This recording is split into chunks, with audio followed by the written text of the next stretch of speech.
Well, hello everybody. My name's Scott Bates. Thank you very much for attending. And it is an honor to be here with you and with this panel, I have to say, an unprecedented gathering of experts on the Indo-Pacific that have been brought here, really by the leadership of this conference and the embassies of Australia and Japan and their vision to bring together the linkages between the Indo-Pacific and the Western Balkans. The question that we are about to discuss here is really about the future of the world. The US-China rivalry is a hallmark of a larger struggle, and that struggle is really between the forces of democracy and those of autocracy.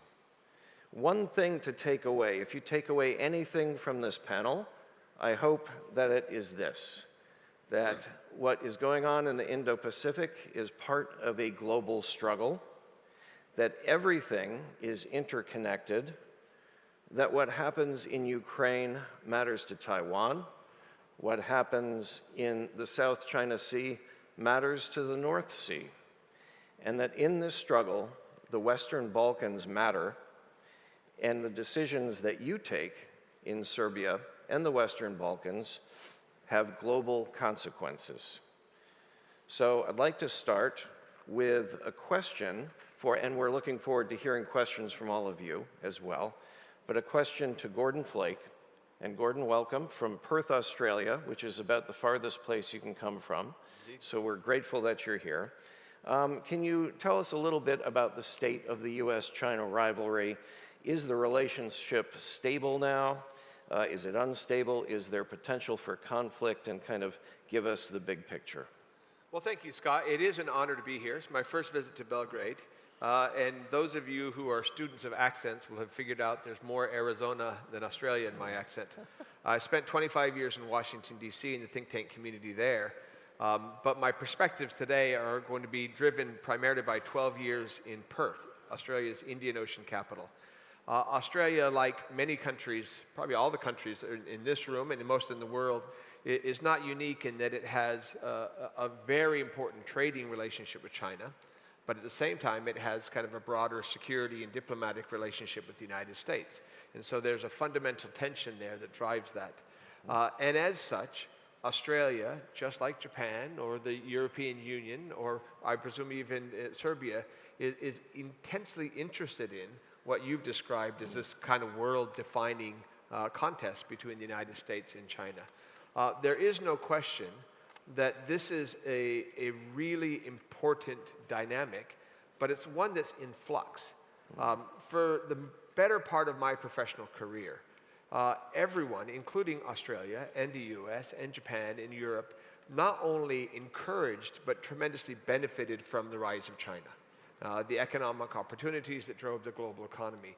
It's only in recent years when there has been a change in trajectory in how China exercises its power, not just in the Indo-Pacific, but globally, that we've had to reevaluate our strategies for dealing with China.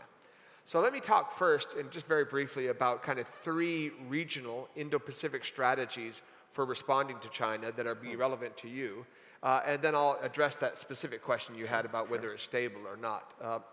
I mean, I think you're familiar with the fact that as China has grown in power and influence both regionally and globally, there are new strategies that are required to respond to that, reactive strategies. Perhaps the most high profile of those is the Quad, the cooperation between Australia, between Japan, between the United States, and with India, to make sure that we play more of a balancing role, a role for global good in the region writ large on a whole range of issues. There's another one that is very high profile, and that is AUKUS.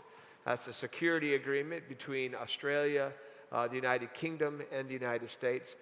People focus on the building of new nuclear-propelled submarines, but it's much broader than that. It's a defense and defense industry cooperation.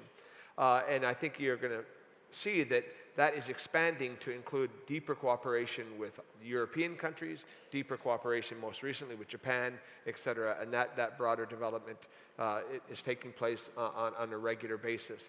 The most recent issue, and I'm coming from a resource state in Western Australia where we are the world's largest exporter of iron ore, the second or third largest exporter of gas, have the world's largest exports of gold, and then increasingly the world's largest exports of lithium and critical minerals, rare earths, rare earths, rare earths. You will have all seen that just a couple weeks ago, in a summit meeting in Washington, D.C., between our Prime Minister and the U.S. President, the focus was critical minerals, rare earth elements in particular, and their supply chains.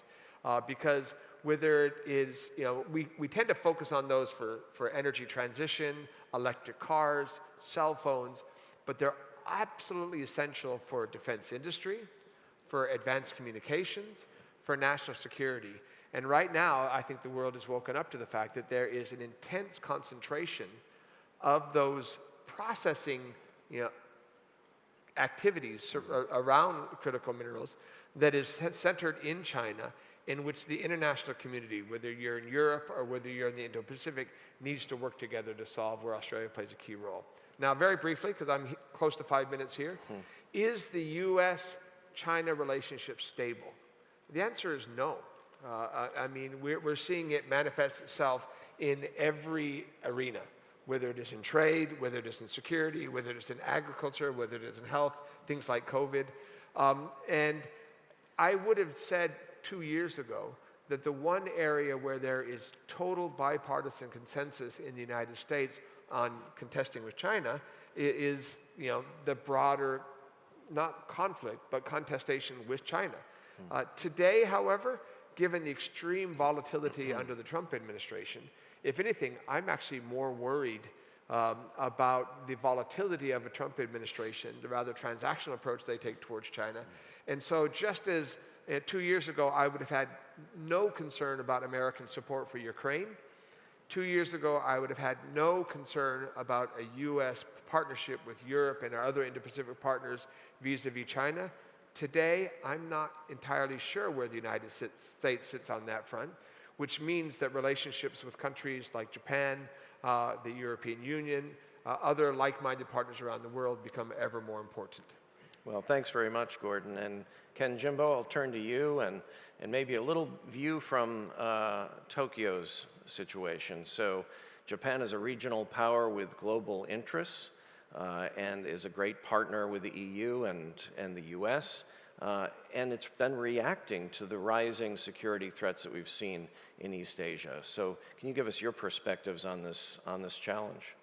Well, thank you very much. Let me start by addressing to what you mentioned at the outset, that everything is connected. And our former Prime Minister Kishida once said that the Ukraine today will be maybe the East Asia tomorrow. That indicates that strong interconnectivity between the region is the matter Japan is increasingly be concerned about.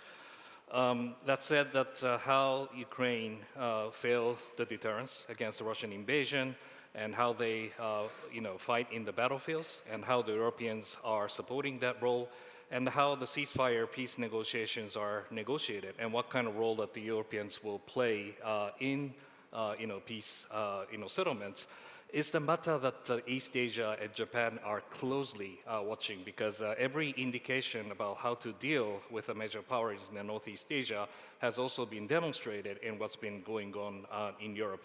From the case of Japan, we are surrounded by increasingly severe security environment, and we have to look at the dynamics of this region, the change of the power in this region, because in 2005, Japanese defense budget and the defense budget of China was almost like equalized. But now they're spending 5-6 times bigger defense budget than us. Wait, let me absorb that for 1 second. So in 2005, the defense budgets were roughly equal. That's correct. Between Japan and China. That's correct. And now China's is 5 to 6 times more than Japan's. And I think that we are now having, consistent, inferior situation and how to deal with China by alone. And China is also getting the capability to deny U.S. access in the region. So that the fundamental strategic structure is a very difficult one for Japan and also together with the United States. and that how much we can really secure the status quo, creating the security environment to let those kind of peaceful development can be possible, we have to go through the new sets of the equilibrium, which I think Japan is now heavily investing upon. And that is to prepare the capability that may be enough to deny the adversary, for this case is China's, I think at the perspective of operational success to change the status quo by force, either in Taiwan or in the East China Sea or the South China Sea, those are the way that we try to manage the status quo.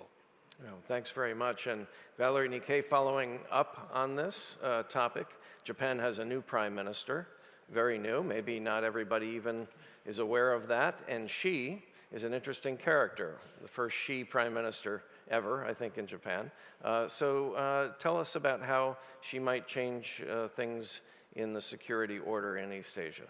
Well, being the first female prime minister in Japan is, of course, a plus, but this is not the most important thing.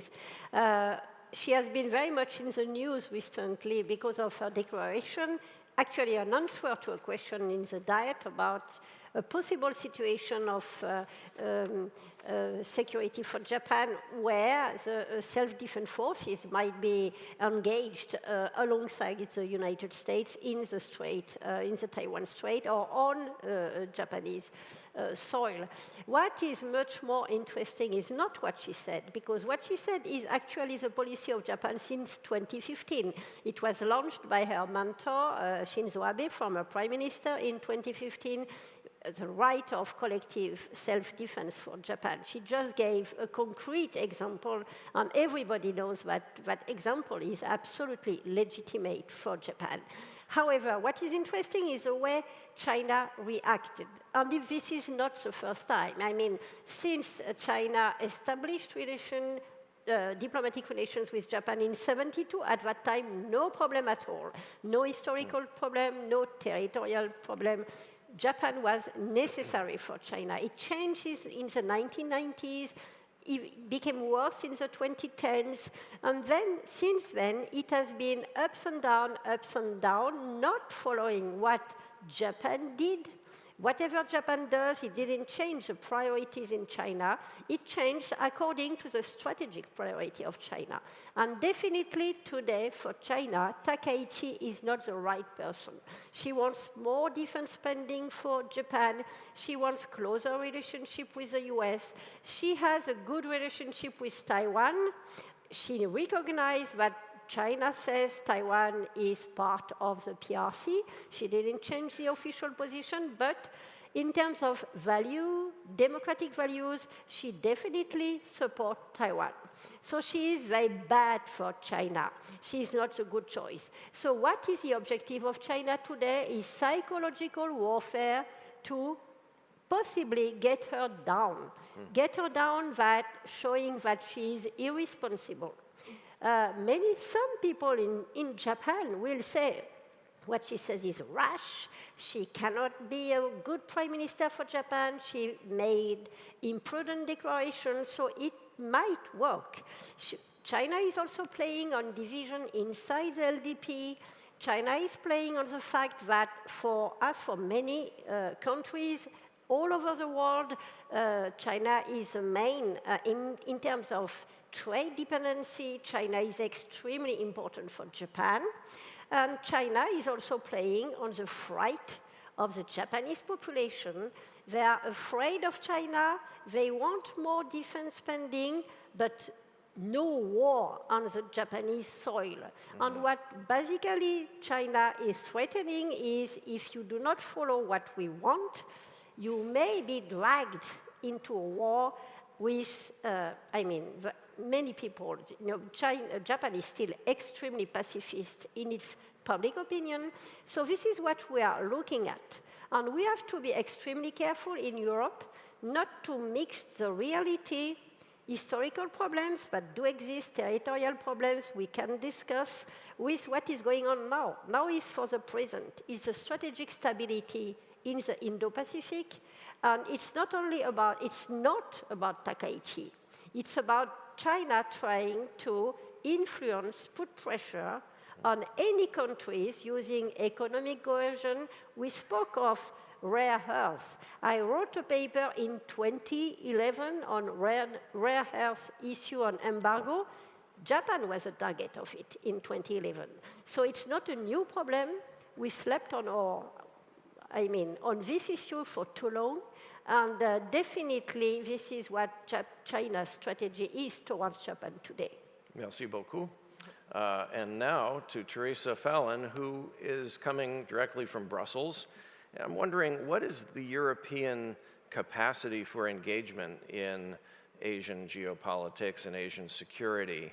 What is the appetite for it politically, domestically? I'm reminded of Henry Kissinger when somebody said, we have to talk to Europe.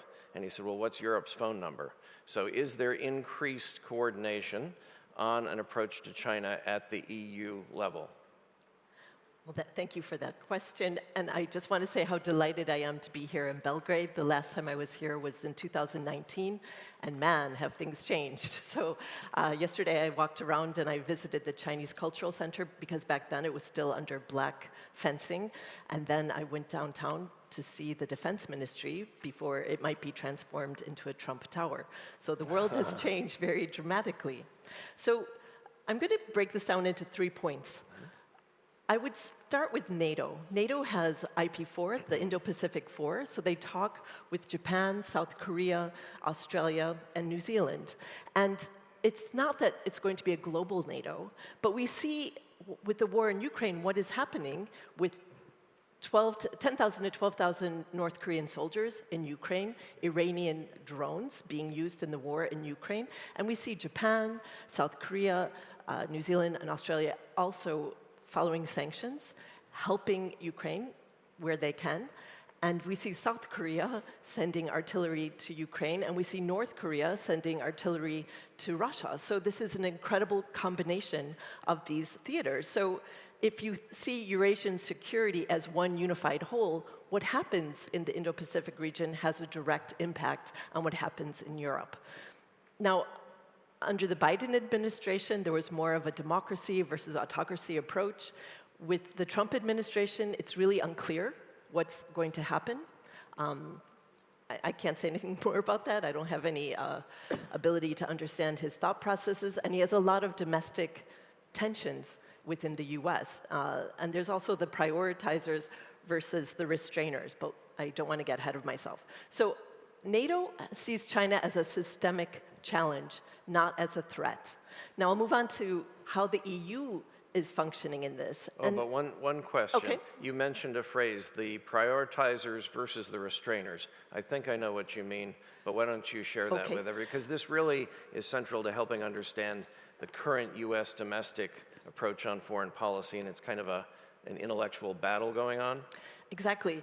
And a lot of this is because of a result of China's rise. So that's why everyone is kind of, the power equation is changing, and everyone's trying to figure out what's the best way to handle this. So a prioritizer would focus on the US's most important peer rival, which would be China. And the restrainers, the idea is we have a lot of debt, and that we better prioritize and figure out let's take care of infrastructure at home, let's take care of domestic issues. And the narrative of burden sharing with Europe has turned to burden shifting, I think, in both camps. So the idea that Europe should take care of their own neighborhood with Russia, and the North Atlantic should, God forbid, any sort of war erupt in the Taiwan Strait or other areas in Asia. So we don't know. We're waiting for the national security strategy, the US national security strategy, and then the Pentagon can move. So we're really kind of in a holding pattern right now, and everyone's kind of bidding to get Trump's attention, giving him golden things and big lumps of gold with his name on it. So it's really an odd period. Democracy, values seems to have been taken a back seat. So this is where Europe comes in. They like to see themselves as the last bastion of democracy. And Ursula von der Leyen recently announced the Democracy Shield, a way to help support democracies around the world, because they see that the US, at least under this current administration, doesn't appear to be doing that. We've seen a lot of USAID funds cut. But the one thing I do want to focus on, because we are here in Belgrade, and what does this mean, this kind of Russia-China convergence of interests? And we saw back in February 2022, the No Limits Partnership, then shortly afterwards, the invasion of Ukraine. Russia could not have moved their troops in the Far East without China knowing that this was going to happen. So this idea that China did not know, I think is a bit stretching some of the facts here. So what does this mean? We saw with the Wang Yi leak, China's foreign minister had a meeting before the EU-China summit in Brussels, and it was leaked, and I'm sure it was kind of stating the obvious, but anyway, it was leaked, that he said, China does not want to see Russia lose, which means not lose in Ukraine. And that's to China's benefit, because Russia shares a very long border with China. Even though they have strategic convergence, it's helpful to China to have a weaker Russia. It also occupies the West's attention and finances and artillery and all these objects that, should anything happen in the Asia-Pacific, that the US and Europe will have used all their resources already on Ukraine. So this is kind of an interesting strategic dynamic that is helpful to China, and they can just sit back and say, listen, we're neutral, we're not doing anything. So what does this mean for Russia in the region? Russia has always been involved in that area, and it's interesting, we say Indo-Pacific, but Russia and China call it Asia-Pacific. And New Zealand, strangely. I don't know why they have to get on board.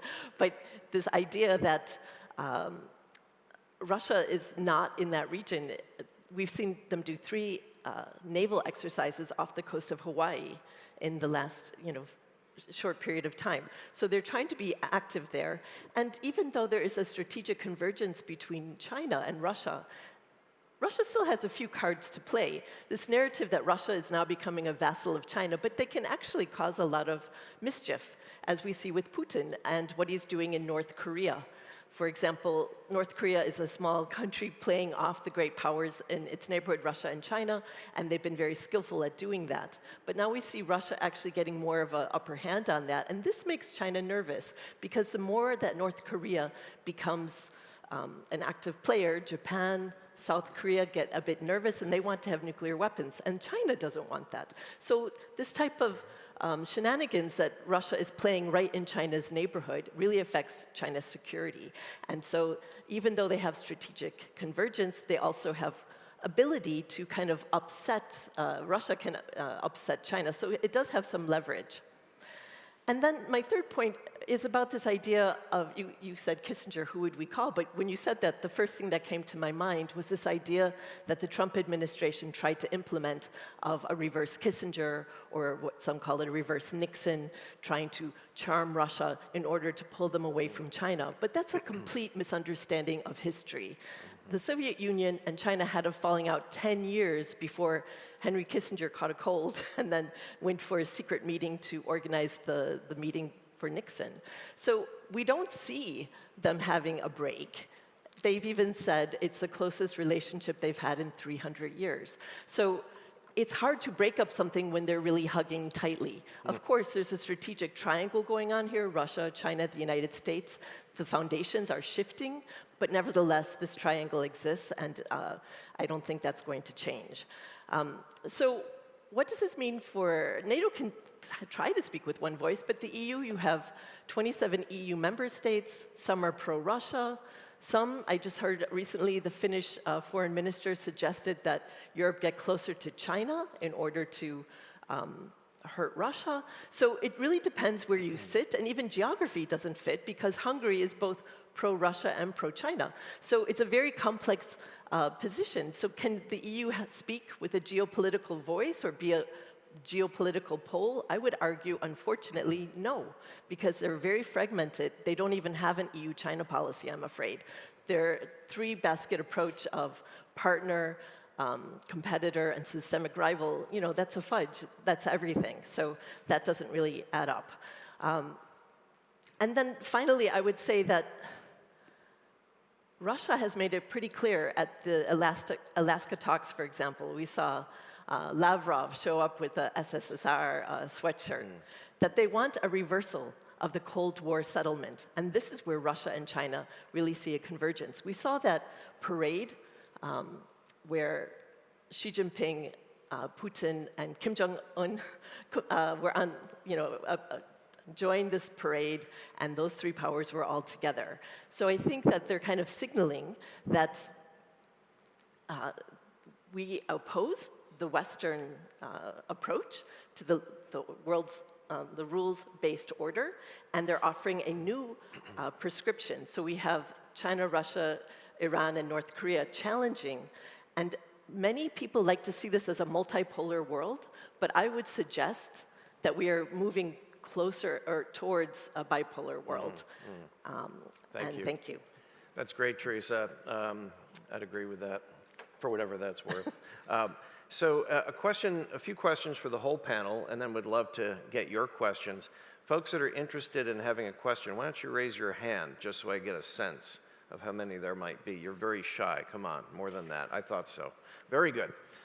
Thank you. So a question to the whole panel, and I think those of us that are old enough to remember the strategy of, let's say, the West and Japan regarding China for so long was one of economic engagement, diplomatic engagement. That was the formula to bring China into the rules-based economic order, world order that all of us had helped create and had hoped for after World War II. And that went on for a while. I'm wondering, without prejudicing your answers with my opinions, what do you think about that? What is the best key to, let's say, coexistence? It's the age-old question of Athens and Sparta and the rising power, the established power. How do you manage that without there being a conflict? It's one thing to have a conflict between Athens and Sparta, or the UK and Germany even. But when you're talking about the 21st century and these two powers, that's a conflict you want to avoid. So, and I have a follow-up question about that, but can this economic engagement approach still work because we see the kind of rules-based economic order eroding? Valérie. Well, 2 points. When you look at China today, one of its main soft power instrument was its capacity projected by tremendous economic growth and the delusion, in a way, that only by including China in economic organizations since 2001 with the WTO, it would solve all the problem, and that it would evolve gradually towards a more liberal or even democratic society. And we forget about the Chinese regime. China changed a lot, of course. It's not the China of Mao times, definitely not. It has much more power in terms of investments, in terms of, it's an economic power. And it's playing with all tools, trade, capitalism, expansion. So this is that kind of power. But it didn't change politically fundamentally. And in a way, we can make a comparison with Lenin's new economic policy. It was only for a few years, but the objective was the same, not to destroy the regime, but to reinforce the regime, to make it survive. The big mistake of Xi Jinping, and maybe it was very helpful, is that he thought it happened. China was at the top, it could do whatever they wanted, and suddenly, a lot of people realized that the good capitalist China, no more communism in China, was still there and extremely aggressive. But the maybe on the optimistic side for us, China's economic capacity are not so good today.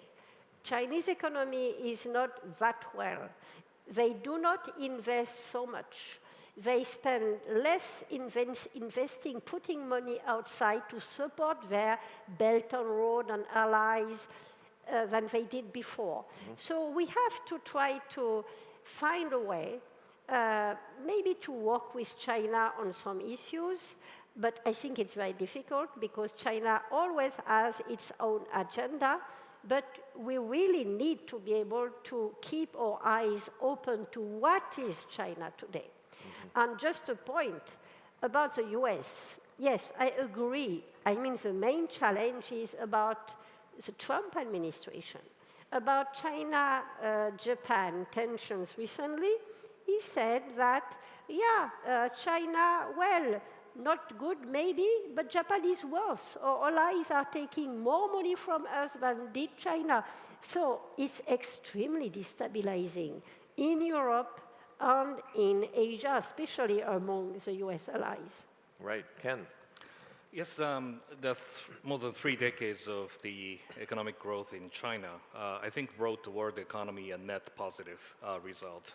And by looking at the global indicator of the poverty reduction, I think that China is a major contributor in those fields.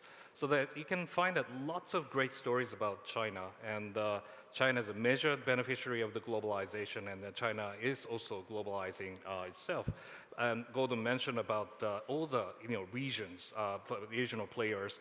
Well, to some extent, the beneficiary of the Chinese growth. And for example, Japanese companies operating in China is over like 12,000, and many are making profits, and that really contribute to the Japanese economy as well. So these are the major kind of story that we have on the economic side. But at the same time, what we are increasingly being concerned is the level of economic interdependency, which is supposed to bring us a lot of like a sensitivity, vulnerability mutually, which creates a much more peaceful development premises on this, now being weaponized in so many ways. And Barley mentioned about the 2010-11, the export control of the rare earth over the Senkaku feud that we have between Japan and China.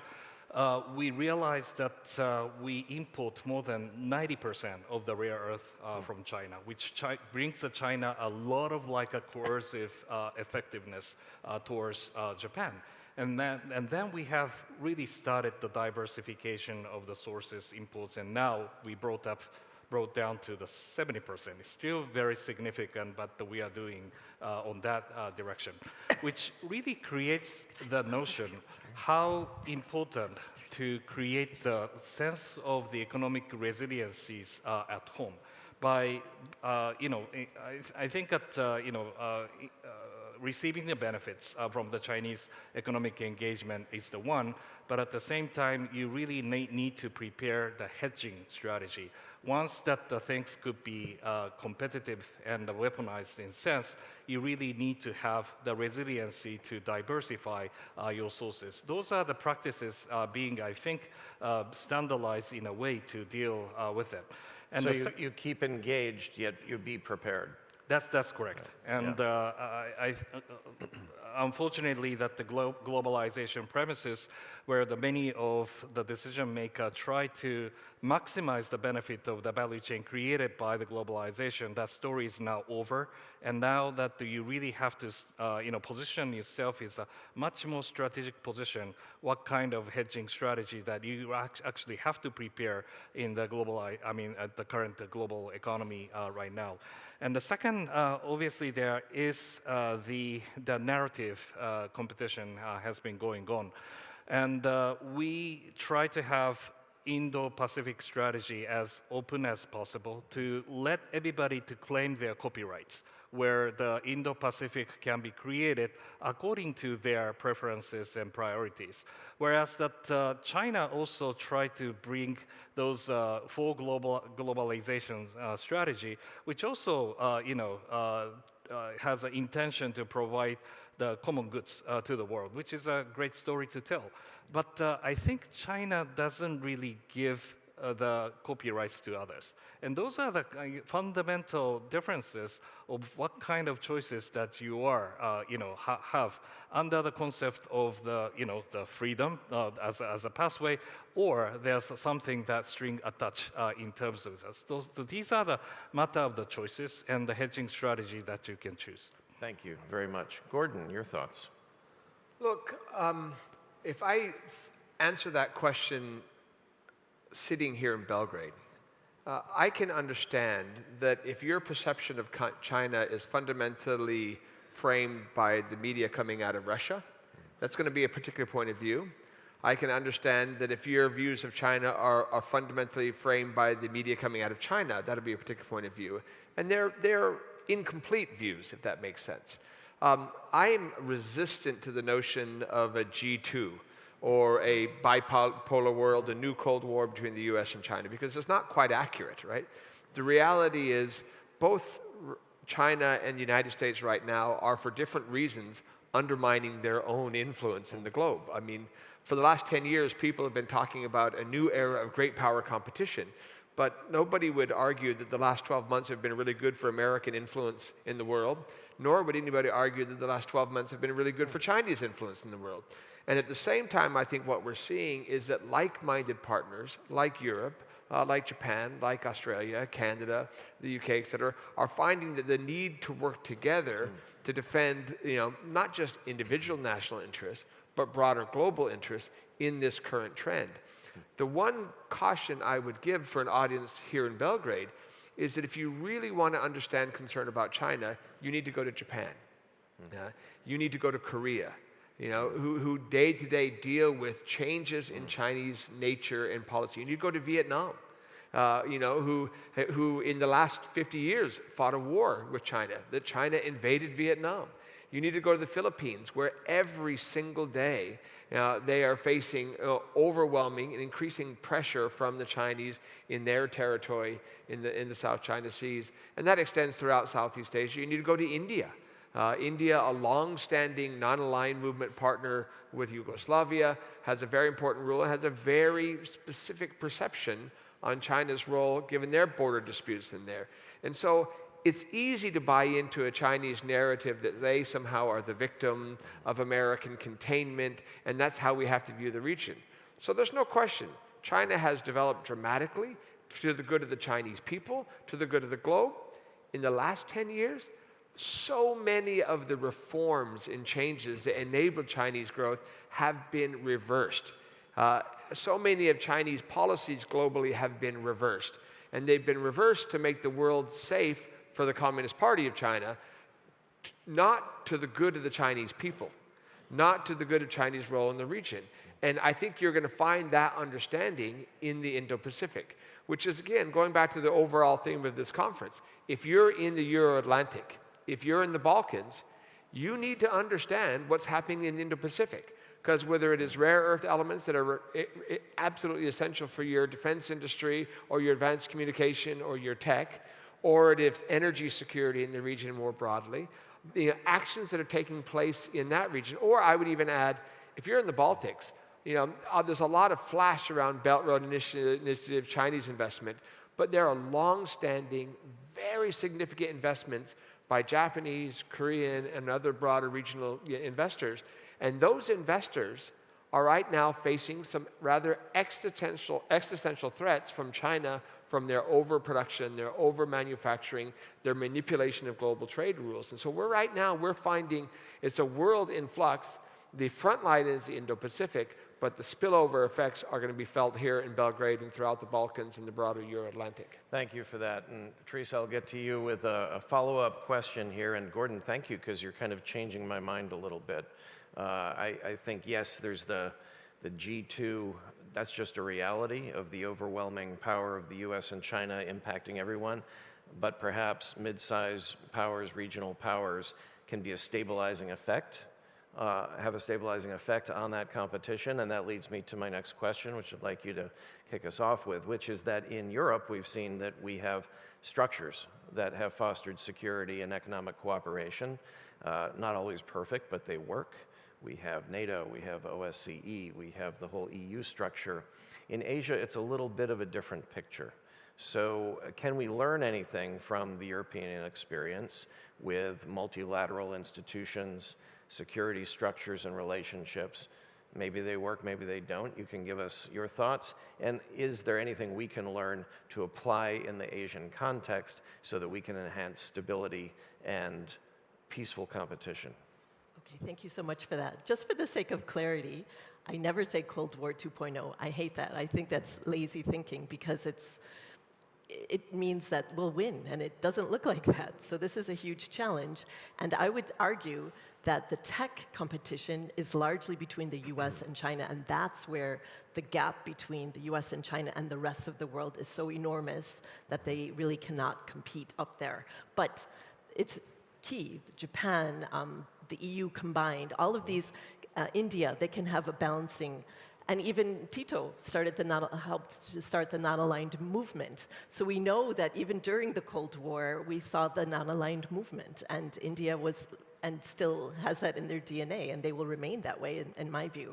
But going back to these institutions, so if we go, CETO, Southeast Asian Treaty Organization, I believe it was founded in 1957, and then it was canceled after the Vietnam War because it didn't seem like it was working very well. So I think that there is no desire to create anything like that again from the US side. But nevertheless, we see mini-laterals, coalitions of the willing. AUKUS, for example, Australia, UK, US, even though they're having some friction on that right now. So that's probably the future. But I would say that the other issue that we really haven't even brushed upon, and I think it's key, is the nuclear issue. We saw with the war in Ukraine, the nuclear blackmail was quite effective to deter the West. China's learning those lessons. China is not part of any sort of nuclear agreement. China continues to build up their nuclear arsenal. And I would, just to pick up on the previous round, Europe talks about de-risking. They have to always come up with their own language because it can't be decouple, it has to be de-risk. But over the last 5 years, even with the narrative of de-risking, they've actually increased dependence on China. So China, for over a decade now, has a dual circulation strategy, which means to cut down on dependence from other economies and increase other countries' dependence on China, and that has been extremely effective. We see how they don't even need to use nuclear blackmail. They have rare earth blackmail, and that has worked quite effectively. It got Trump to the table. So way back, I think in '67, Deng Xiaoping said, we have rare earths. So that he understood, even way back then, that rare earths was going to be something that they can use as a form of economic coercion. And there's something else, I think, that we're missing in this new technological age, the Internet of Things. For example, in China, you're not allowed to drive a Tesla car near any Chinese military base because these cars are computers on wheels. And in Europe now, we're having the China Shock 2.0. They're dumping a lot of things. The US is very protectionist. They don't want Chinese items in their economy. So they're actually, this increases what's happening in Europe. They're just getting all these Chinese EVs dumped on them. And there's no sort of legislation to even control for the ability for them to pick up all sorts of information, because we've learned that this information goes right back to China. Norway, Denmark, they've all discovered that there are kill switches on their electric buses that they purchase from China. Everyone wants to be green, and they have all these solar panels. Solar panels are so cheap in Europe because they're subsidized by China that people in Germany are turning them into fences because they're so cheap. So there's also kill switches on these solar panels. So this type of, no one saw this coming. So Europe wants to transition to be more green, but in that way, they're actually opening up to China's coercion because they can turn off the power grid, they can turn off your bus, they can turn off your transportation. So I think that this is a new form of economic coercion that we don't have any tools to use or to protect ourselves. Thank you, Theresa. So we'll have one last question for the panel, and then I'd encourage all of you to participate and ask the question that's of interest to you. China has been aggressive in its economic deal-making and diplomacy in Europe, and particularly in the Western Balkans.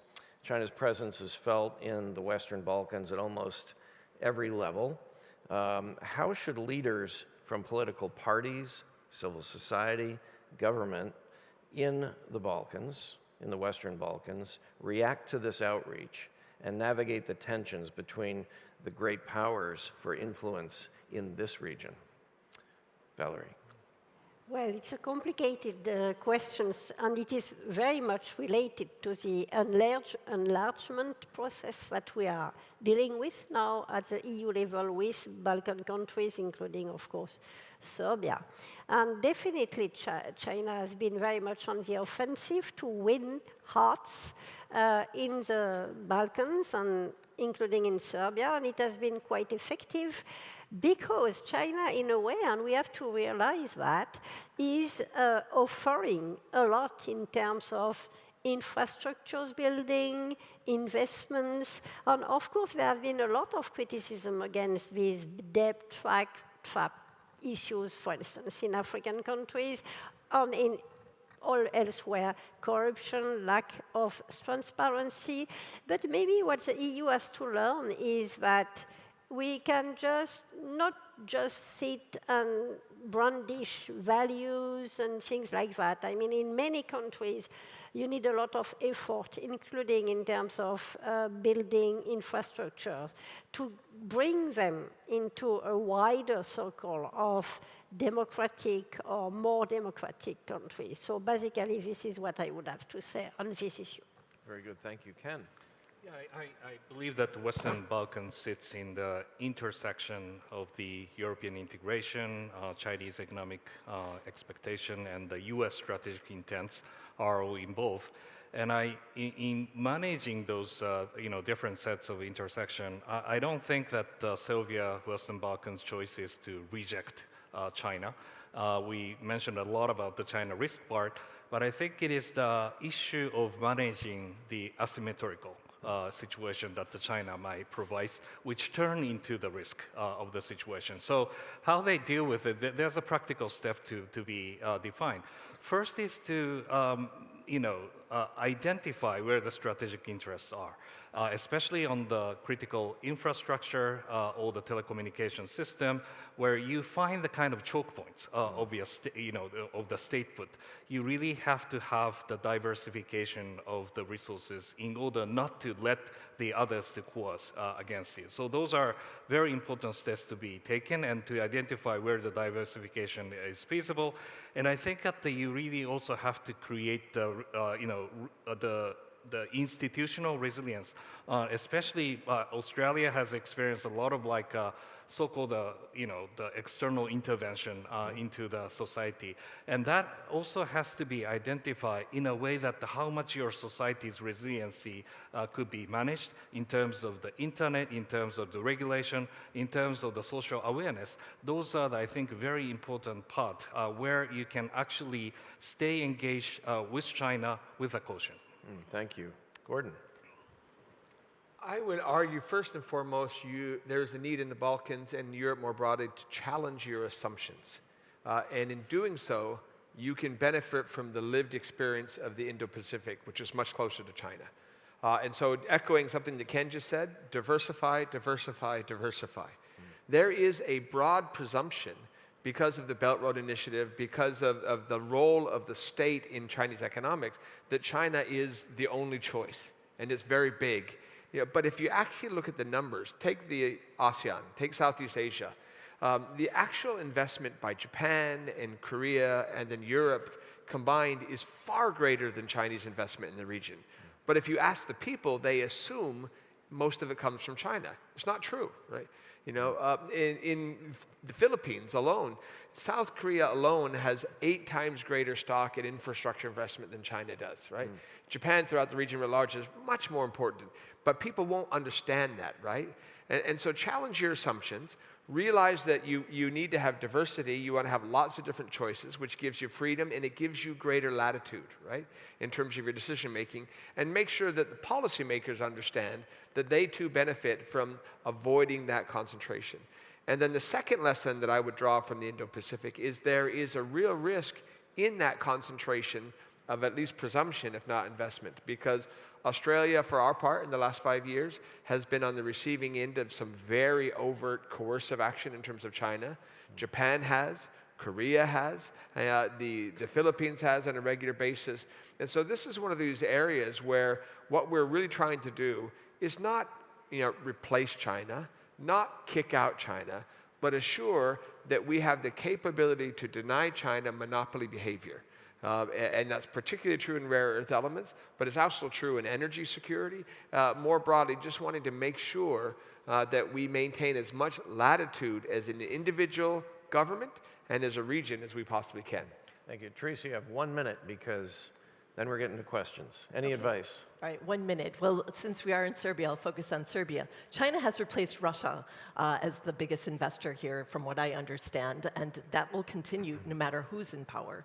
And so I think that you need to diversify as well, and that will be the key to balancing all this great power rivalry and interest in your own economy. But I understand that if you, from the discussion last night on this stage, that they say that Vucic sits on 4 chairs, and that's what you do as a small country. You try to balance. But at some point, if you really do want to join the EU, you will have to make a choice. And this type of overdependence, we saw what happened in Europe, overdependence on Russian energy, now overdependence on Chinese goods across the board. So I think that this is very tough for just about everybody. And I think walking around Belgrade yesterday, I see that you need infrastructure investment, and China wants to do more. So this will be interesting how you balance between the US-China rivalry. Excellent, thank you. Questions? Yes. And I think they bring a microphone to you.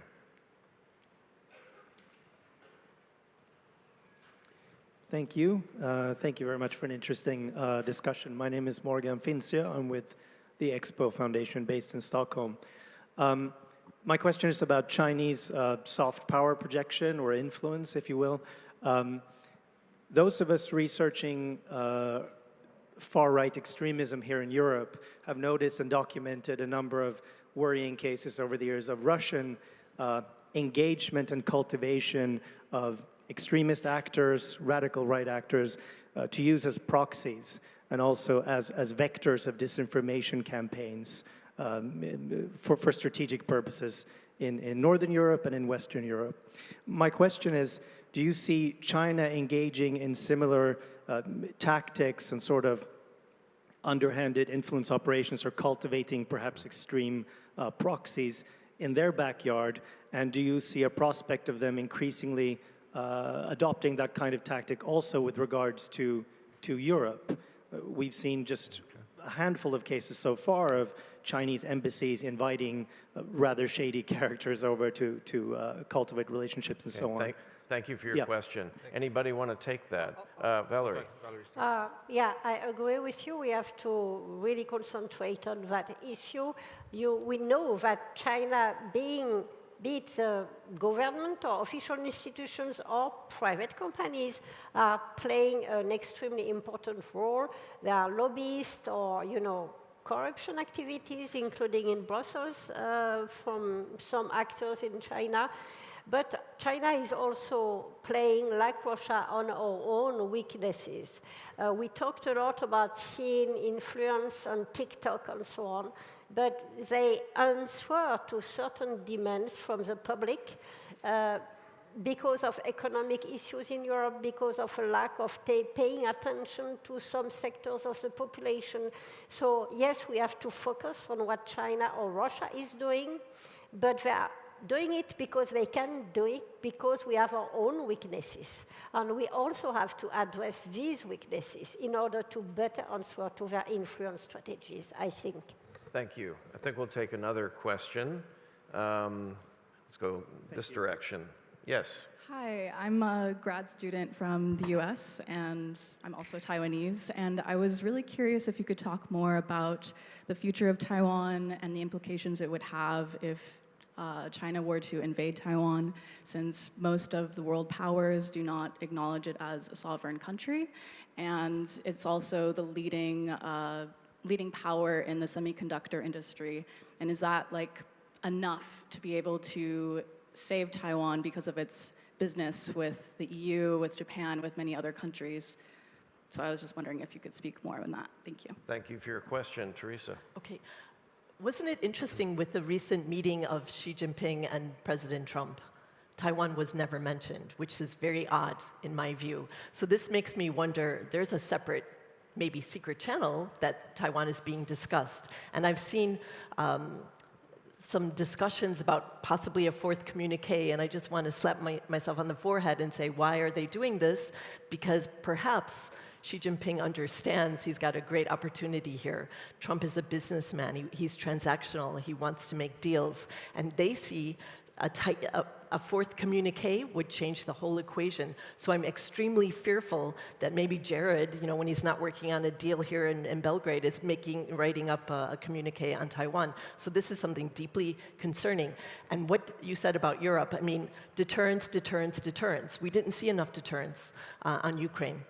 Once Crimea was annexed in 2014, Germany signed Nord Stream 2. That wasn't deterrence. So I think that Europe hopefully has learned their lesson, and they need to really impress upon China that there will be an economic sanction if they should do something like that. But then if you really look at the figures, 1% of all of China's world trade is the US, 2% is Europe.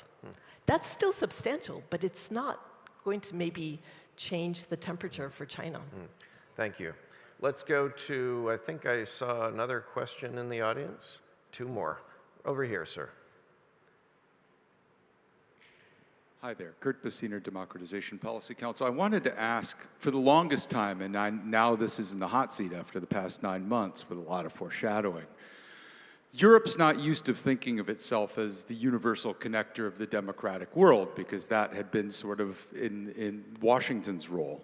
But now you could definitely feel that there's not a center of gravity. De facto, it's the European Union, but in reality, it's not used to behaving that way, particularly vis-a-vis the Indo-Pacific region, and the Canadians feel this too, though there's more connective tissue there.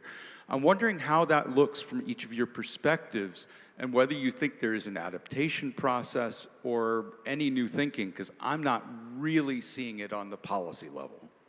Okay, Gordon? So big picture, over the last decade, most of the countries in the Indo-Pacific and globally have been anxious about 2 things. Number one, about not, again, the rise of China, but the change in Chinese policy and how China uses their policy. That has driven anxiety globally. And at the same time, there's been uncertainty around the United States. Over the last 12 months, there's outright alarm about the reliability of the United States.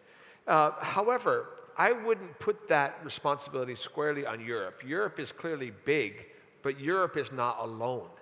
If you combine Europe with the UK, with Canada, with Mexico, with Japan, with Korea, with a good chunk of Southeast Asia, certainly Singapore, the Philippines, with Australia, with New Zealand, with India on many issues, that is not a irrelevant grouping of countries. And so I think what's happening right now is, at least in the interim, very few countries are willing to give up on the United States. But there's no question that the security foundation that the US provided, upon which the rules-based order was built, has been shaken. And in that context, I think all countries are looking for stronger relationships and communications to do 2 things. Number one, hold on to whatever vestiges of the rules-based orders we can. And number 2, think creatively about the weaknesses and the failures of the previous rules-based order and what we need to rebuild when the US kind of comes back into some form of alignment.